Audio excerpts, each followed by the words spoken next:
Bismillahirrahmanirrahim. Assalamualaikum warahmatullahi wabarakatuh. Perkenalkan, nama saya Agus Widada, selaku dosen tetap di program studi D3 Sanitasi, jurusan Kesehatan Lingkungan, Poltekkes Kemenkes Bengkulu. Pada kesempatan ini, saya akan menyampaikan pernyataan diri dosen dalam unjuk kerja Tridharma Perguruan Tinggi bidang pengajaran, yaitu menjelaskan tentang proses DIA, Delivery Interaction Assessment, pada salah satu mata kuliah yang saya ampu, yaitu higien dan sanitasi pangan. Higien dan sanitasi pangan merupakan mata kuliah wajib yang berada di semester 3 dengan bobot 3 SKS, 1 SKS teori dan 2 SKS praktek. Mata kuliah higien dan sanitasi pangan merupakan mata kuliah inti sebagai salah satu mata kuliah yang masuk dalam ujian kompetensi. Mata kuliah higien dan sanitasi pangan mempelajari tentang permasalahan pangan dan cara melakukan pengawasan keamanan pangan. Merupakan mata kuliah yang mendukung visi keilmuan program studi, yaitu menghasilkan tenaga sanitasi yang mandiri, kompetitif, dan unggul dalam pengelolaan limbah industri menuju global tahun 2024. Pada akhir perkuliahan, diharapkan mahasiswa memperoleh kompetensi atau capaian pembelajaran, antara lain, mahasiswa mampu menjelaskan tentang konsep fungsi makanan dan minuman, pencemaran makanan dan minuman, prinsip sanitasi makanan dan minuman. Mahasiswa mampu melakukan pemeriksaan sanitasi makanan dan minuman. Mahasiswa mampu melakukan tindakan penyihatan makanan dan minuman.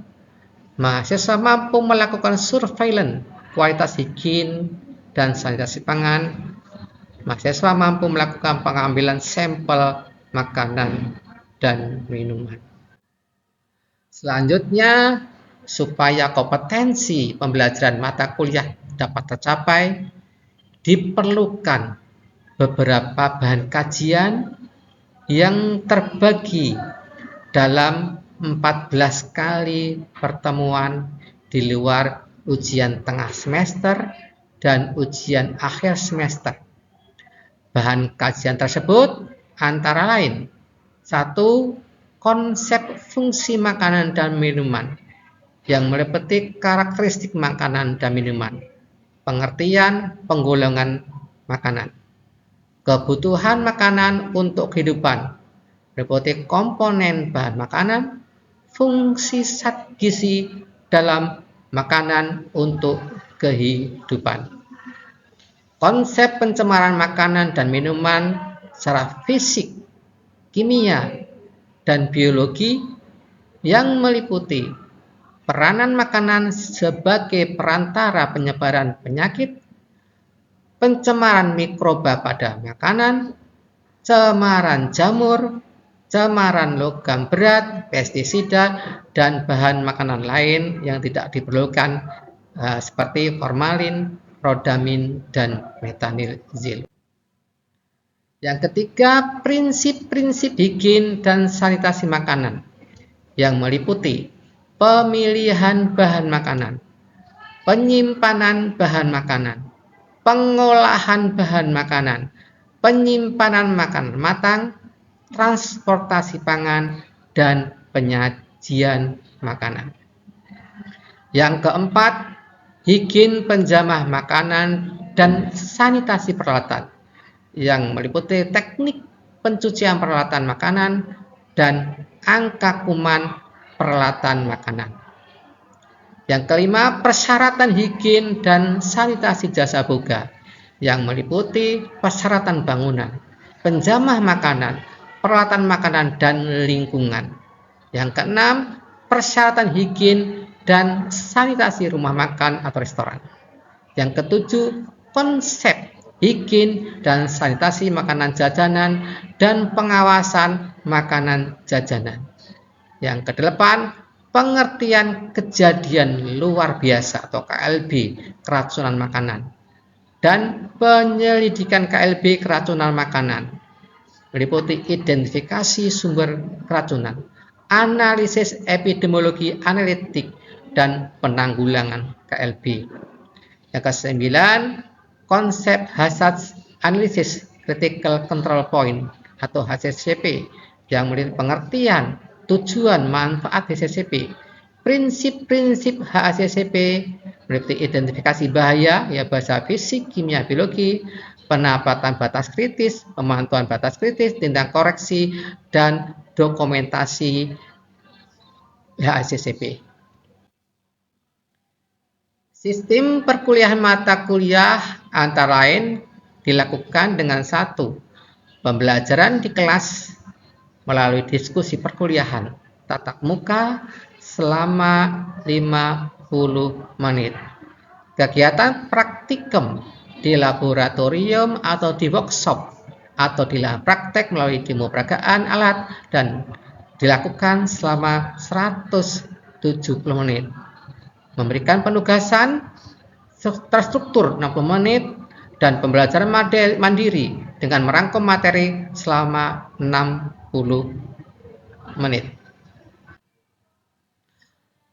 Pada saat perkuliahan, saya mencoba menerapkan pembelajaran yang kreatif, interaktif, dan komunikatif dengan metode SCL, Student Centered Learning. Metode ini menjadikan mahasiswa sebagai subjek dalam pembelajaran, bukan sebagai objek. Ada beberapa pendekatan, di antaranya satu, menggunakan self-directed learning, yaitu pemberian tugas membaca dan merangkum. Yang kedua, contextual learning, yaitu pembelajaran yang dimulai dengan tanya jawab lisan dengan mahasiswa. Yang ketiga, small group discussion, yaitu mahasiswa dibagi dalam beberapa kelompok untuk mendiskusikan mata kuliah yang sedang dilakukan. Selanjutnya, saya akan menjelaskan terkait interaksi mahasiswa pada saat pembelajaran. Interaksi yang diterapkan antara lain menggunakan komunikasi langsung, bisa menggunakan media massa, elektronik, melalui telepon, WA, dan email. Yang kedua, menggunakan aplikasi Siakat, yaitu untuk proses presensi, pengisian jurnal perkuliahan, dan menggunakan aplikasi Vlet untuk download materi dan memberikan penugasan atau kuis. Proses assessment yang dilakukan yaitu proses bersifat objektif berdasarkan indikator dan kriteria yang telah ditetapkan dan disosialisasikan dengan mahasiswa dengan bobot penilaian 40%, itu penilaian pengetahuan atau teori yang terdiri dari UAS dan UTS, UAS 40%, UTS 15%, dan penugasan 2%, dan 60% ada penilaian praktik yang terdiri dari soft skill 30%, hard skill 5%, dan responsi 20%, dan selanjutnya penilaian itu untuk mengukur kemampuan mahasiswa menggunakan wadah standar UTS dan UAS menggunakan VNet dengan metode CBT. Untuk mengukur keterampilan mahasiswa menggunakan ujian praktik dan responsi di akhir dengan menggunakan job sheet setiap parameter. Penilaian proses pembelajaran pada setiap pertemuan dengan kuis melalui Vlet dan rubrik pada saat kegiatan presentasi kelompok dan nilai tugas membuat makalah. Hasil akhir penilaian merupakan integrasi dari berbagai macam teknik dan inspirasi sebagai nilai akhir yang digunakan untuk penilaian mahasiswa. Terima kasih. Itu yang bisa kami sampaikan. Kurang lebih saya mohon maaf. Saya akhiri. Bila hidayah. Wassalamualaikum warahmatullahi wabarakatuh. Bismillahirrahmanirrahim. Assalamualaikum warahmatullahi wabarakatuh. Waalaikumsalam warahmatullahi wabarakatuh. Pada pagi ini kita akan coba berdiskusi mengenai prinsip bikin sanitasi makanan dan minuman. Sebelum kita memasuki pokok bahasan baru, lebih dahulu akan saya review dari pembelajaran yang kemarin mengenai pencemaran makanan. Oke, terima kasih. Dari kemarin kita belajar mengenai pencemaran makanan. Coba Anda sebutkan dan jelaskan mengenai 3 pencemar makanan. Coba Anda jelaskan. Siapa yang ingin menjawab? Silakan. Jadi pencemaran makanan itu ada 3, Pak. Fisik, kimia, dan biologis. Kalau fisik itu kontaminasi langsung, di mana saat ada di makanan itu ada rambut ataupun isinya cheese. Terus kalau yang kimia yaitu kontaminasinya dengan bahan kimia, misalnya ada pestisida, timbal ataupun pupuk lainnya yang terkonsentrasi di makanan. Terus bakteriologis itu kontaminasi pada bakteri, jamur ataupun virus. Nah itu contohnya misalnya ada bakteri salmonella. Terus kalau misalnya di nasi itu terdapat yang basi itu ada jamur warna oranye atau kuning. Oke, terima kasih. Bagus, tepuk tangan. Tangan itu segala sesuatu baik air, hayati yang diolah maupun tidak diolah, yang diperuntukkan untuk kepentingan makanan, minuman bagi konsumsi manusia, termasuk bahan tambahan makanan, bahan baku, dan bahan lain yang digunakan dalam penyiapan, pengolahan atau pembuatan makanan atau minuman. Itu yang berkaitan dengan pangan. Ya. Misalkan ada tujuannya. Tujuannya yang pertama adalah Anda memahami prinsip-prinsip bikin sanitasi makanan dan minuman. Nah, setelah Anda paham, tentunya Anda bisa menerapkan, bisa menilai apakah misalnya tempat pengolahan makanan itu sudah menerapkan prinsip bikin sanitasi makanan atau belum. Itu yang kita harapkan. Prinsip bikin sanitasi makanan tujuannya pertama adalah terjaminnya pangan tadi yang bebas dari bahaya fisik, kimia, dan biologi. Oke. Yang kedua, terlindunginya konsumen dari pangan yang tidak layak untuk dikonsumsi. Yang ketiga, meningkatkan daya saing produk lokal melalui peningkatan keamanan, mutu, dan gizinya. Oke. Mempengaruhi keamanan pangan ya, dari oksigen, pH, gesekan, benturan waktu, cahaya, suhu. Ini adalah faktor-faktor yang bisa mempengaruhi keamanan. Belajar mengenai prinsip-prinsip bikin satu makanan atau food hygiene. Yang pertama yang Anda harus pahami itu adalah pemilihan bahan makanan. Nanti kita jelaskan kenapa penting. Yang kedua, penyimpanan bahan makanan. Yang ketiga, pengolahan makanan. Yang keempat, penyimpanan makanan masak atau makanan jadi. Yang kelima adalah pengangkutan makanan, dan terakhir penyajian makanan. Kita jelaskan mengenai bagaimana pentingnya pemilihan bahan makanan. Bahan makanan akan sangat berpengaruh pada kualitas makanan yang dihasilkan. Jika bahan makanan tidak bagus, tentunya kualitas makanannya juga tidak akan bagus. Kalau kita berbicara mengenai kualitas bahan makanan, itu dapat dilihat dari namanya organoleptik. Apa? Warna, kesegaran, bau, dan lain-lain. Supaya apa? Bahan makanan yang kita gunakan itu benar-benar dan berkualitas, terhindar dari berbagai macam cemaran.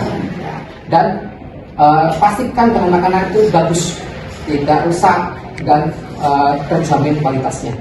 Contoh, jika Anda membeli telur yang bagus berarti seperti apa? Kita harus tahu sifatnya. Misalnya Jika diteropong warnanya jernih. Nah, kalau diletakkan di air tenggelam dan tidak ada retak, itu salah satunya. Kalau ya kita beli ikan, bagaimana? Makanannya matanya masih enggak, misalnya masih merah, fisiknya masih bagus dan tidak lengket, tidak berbau. Kalau ini Anda kuasai semua mengenai bahan-bahan yang akan digunakan untuk masak, itu Anda paham betul bagaimana kualitas dari bahan-bahan yang akan digunakan untuk proses pembuatan apa tadi? Proses kedua? Kenapa penting? Kenapa penting penyimpanan bahan makanan penting? Setiap bahan makanan itu mempunyai ciri sendiri. Ada namanya bahan makanan yang perishable food, semi perishable food, dan non perishable food. Nah, kalau makanan yang mudah rusak tentu membutuhkan cara penyimpanan yang berbeda dengan yang lain. Kalau cara penyimpanan yang enggak benar tentu akan mempercepat proses kerusakan bahan makanan. Nah, itu. Jadi bagaimana bahan makanan itu disimpan dalam rak, dibedakan antara makanan yang mudah rusak dan tidak mudah rusak. Terus makanan yang mudah rusak itu berapa derajat disimpan dalam kulkas? Ada yang 0 sampai 10, ada 0 sampai 5, ada yang di bawah 0 derajat Celcius. Itu perlu kita perhatikan karena menjaga supaya bahan makanan tidak rusak, sehingga pas waktu kita memasak itu benar-benar terjaga kualitas. Prinsip yang ketiga, pengolahan makanan. Pengolahan makanan ini juga memegang peranan yang sangat penting. Jika proses pengolahan makanan tidak benar, tentu makanan yang dihasilkan juga tidak benar. Banyak sekali faktor yang berpengaruh dalam pengolahan makanan. Yang pertama adalah faktor lingkungan. Lingkungan di mana tempat untuk memasak harus terjamin sanitasi, bebas dari serangga, tidak dekat dengan limbah, ya, terus bebas dari cemaran yang lain dari segi tempatnya. Dari segi orangnya, penjamah makanan harus berperilaku baik dalam menjamah makanan. Seorang penjamah makanan harus mempunyai sertifikat sehat. Ini fungsinya untuk apa? Supaya menjamin supaya tidak terjadi kontaminasi pada saat proses pengolahan makanan. Kita mengenai manusia, mengenai orang berjamah makanan, apa yang harus dilakukan perilakunya supaya tidak boleh pakai cincin, tidak boleh pakai gelang, harus menggunakan APD, hanya apron. Sebelum mengolah makanan harus cuci tangan. Ini misalnya apa? Supaya tidak terjadi kontaminasi saat pengolahan makanan. Itu yang penting. Yang ketiga berkaitan dengan peralatan. Peralatan yang digunakan untuk memasak harus benar-benar bersih. Peralatan yang digunakan tidak boleh mengandung bahan yang berinteraksi dengan makanan yang akan kita olah. Nah, kalau berinteraksi akan mengakibatkan namanya kontaminasi. Ini juga berbahaya. Misalnya menggunakan apa? Styrofoam. Nah, itu juga berbahaya karena styrofoam ini juga bisa berinteraksi dengan makanan, menghasilkan bahan beracun, dan kalau dikonsumsi akan membahayakan yang mengkonsumsi. Kenapa penting? Kenapa penting penyimpanan makanan masak? Supaya tidak terjadi namanya rekontaminasi. Apa sih itu? Makanan yang sudah dimasak harus disimpan sesuai dengan sifat makanan. Makanan yang disajikan dalam suhu panas itu harus disimpan dalam suhu yang panas, misalnya di atas 60 derajat Celcius. Makanan yang dikonsumsi pada suhu dingin simpan pada suhu yang dingin. Jangan sampai menyimpan makanan pada nama suhu danger zone. Suhu danger itu suhu yang berbahaya. Karena apa? ini ada suhu yang optimal untuk perkembangbiakan bakteri. Kalau makanan sudah diolah, simpannya nggak benar, itu akan sebagai media untuk perkembangbiakan bakteri. Nah, ini yang seringkali muncul sebagai akibat terjadinya keracunan makanan. Berapa waktu yang harus dilakukan setelah masak, sebelum dikonsumsi? Itu namanya holding time. Holding time itu maksimal 4 jam. Sebelum dikonsumsi sebaiknya dipanaskan terlebih dahulu. Supaya kalau adanya bahan toksik yang diproduksi oleh misalnya Staphylococcus aureus itu setelah dia berkembang dia menghasilkan toksin. Nah, toksin ini akan rusak dengan proses pemasakan kembali atau pemanasan kembali. Setelah kedua, pastikan benar-benar merata, masak dan suhunya cukup. Kita lanjutkan lagi yang prinsip yang kelima, yaitu pengangkutan makanan. Nah, kenapa pengangkutan makanan juga penting? Kenapa? Ya, kenapa? Nah, betul. Pada proses pengangkutan itu berpotensi terjadinya pencemaran makanan. Ya. Apa yang perlu diperhatikan dalam proses pengangkutan makanan? Kalau supaya dekat, asal kalau pakai jauh, yang berarti alat yang digunakan untuk mengangkut harus benar bersih. Tidak boleh bercampur dengan barang lain. Misalnya ada punya catering, ya mobilnya mobil khusus catering, tidak boleh digunakan untuk yang lain. Karena kalau misalnya ada ayam itu sangat berpotensi terjadinya rekontaminasi. Terus wadah yang digunakan harus benar-benar bersih. Masaknya benar, begitu mau mengangkut wadahnya kotor, nah, makanan akan kualitasnya berturun. Apa? Terjadi kontaminasi. Yang perhatikan. Terus orangnya yang ngangkut juga pakai APD yang benar, berperilaku yang benar. Terus suhu pengangkutan harus benar. Ini kalau pengangkutan nggak benar, ini akan berpotensi nanti pas misalnya pesta dikonsumsi oleh tamu, berpotensi mengakibatkan keracunan makanan dan proses pengangkutan. Itu yang menurut saya yang Anda perlu perhatikan. Misalnya ada lagi sebagai food inspector, Anda perhatikan poin-poin ini, tahap-tahap ini, pastikan semua tahap berjalan dengan baik, mengikuti prinsip higien sanitasi makanan dan minuman. Yang yaitu penyajian makanan. Nah, penyajian makanan itu harus menarik.